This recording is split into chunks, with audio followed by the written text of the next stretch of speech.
Hello, मैं सुमन कुमारी। ऐसा मैं वीडियो बनाता रहूंगी। मेरे चैनल को सब्सक्राइब कीजिए और लाइक कीजिए। एक लड़का था, वो काफी गरीब था। उसके पास ना तो कुछ खाने को था और ना ही रहने को घर था।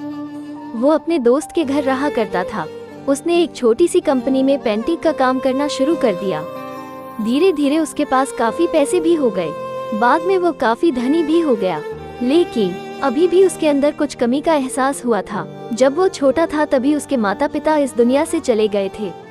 उसने कभी प्रेम को नहीं जाना था। एक दिन जब वो अपने किसी काम से बाहर गया था तो उसे एक लड़की दिखी जो कि काफी अच्छी और खूबसूरत थी। उसको देखते ही इस लड़की को उस लड़के से प्रेम हो गया। वो काफी देर तक उस लड़के को देखती रही। कुछ देर बाद वो लड़की वहाँ से चली गई। कुछ दिनों तक ये लड़का उस लड़की को खोजता रहा, लेकिन वो लड़की न मिली। लेकिन नियति ने उस लड़की से इस लड़की को मिला दिया। वो लड़की इस लड़के के घर काम की तलाश में आई थी। लड़के ने लड़की को तुरंत घर के काम के लिए रख लिया। जब वो लड़की इस लड़के से मिलने आई थी तो उस समय इस लड़के ने कुछ शब्द भी साफ से नहीं बोल पा रहा था, जिससे लड़की को लगा कि यह लड़का गूंगा है। लड़का भी जान गया था कि यह लड़की हमें गूंगा समझती है।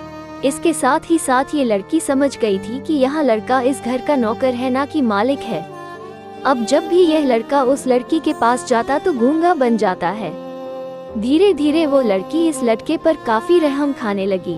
अब उसे इस लड़के के लाचारी पर प्यार होने लगा, लेकिन फिर वो लड़की एक बात से डर कर पीछे हट जाती थी। इस लड़की के भी माता पिता बचपन में ही मर चुके थे। इस लड़की को इसके चाचा ने पाला था और वह चाहता था कि वो जब तक जिंदा रहे ये लड़की उसके खाने और पीने का पैसा दे। लड़की का प्रेम हद से भी बाहर जाने लगा। लड़के के एक खांसी पर भी वो लड़की दौड़े उस लड़के के पास पहुंच जाती थी। अब लड़का भी समझ गया कि इस लड़की को मुझसे प्रेम हो गया है। लड़का भी बहुत ज्यादा उस लड़की से प्रेम करता था। उसने पहले लड़की के बारे में सब कुछ पता किया। जब उसे सब पता चल गया तो वो बहुत रोने लगा, क्योंकि उसने गूंगे होने का झूठ बोला था। अब वो दिनों रात रोने लगा। लड़की अपने सैलरी में से लड़के की इलाज करवाने को कहती थी। एक दिन सुबह ही उस लड़की को पता चला कि वो लड़का हॉस्पिटल में भर्ती है। जब उसे सब पता चल गया तो वो बहुत रोने लगा, क्योंकि उसने गूंगे होने का झूठ बोला था। अब वो दिनों रात रोने लगा। लड़की अपने सैलरी में से लड़के की इलाज करवाने को कहती थी। एक दिन सुबह ही उस लड़की को पता चला कि वो लड़का हॉस्पिटल में भर्ती है। वो दौड़ते हुए जब हॉस्पिटल में पहुंची तो उसने देखा कि लड़का बेड पर बेहोश पड़ा है। उसके आसपास काफी मशीन लगी हुई थी।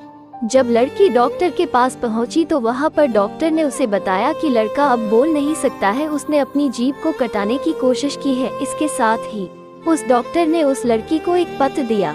उस पत्र में लिखा था, मैं एक काफी धनी लड़का हूँ।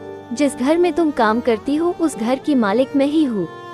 लेकिन इसके साथ ही मैंने तुमसे एक बहुत बड़ा झूठ बोला है कि मैं एक गूंगा हूँ। अब इस झूठ का प्रायश्चित करने के लिए मैं ऐसा काम करने जा रहा हूँ। इसके साथ ही तुम मेरे घर से मेरे मैनेजर से पैसों को लेकर अपने चाचा को दे देना और एक नई जिंदगी की शुरुआत करना। अगर हो सके तो मुझे माफ कर देना, तुम्हारा दोषी।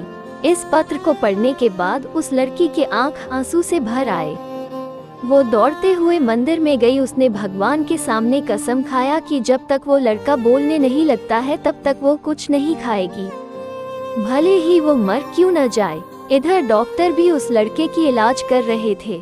ईश्वर ने दोनों के मन की बात काबूल कर लिए और अब लड़का बोलने लगा, लेकिन वो अपनी याददाश्त को खो गया। अब उसे कुछ भी नहीं याद था। अब इसके बाद लड़की ने उसके याददाश्त के लिए काफी कुछ किया, लेकिन याददाश्त न आ सका। अगर प्रेम की नींव को झूठ पर रखा जाए तो वो गिर ही जाता है।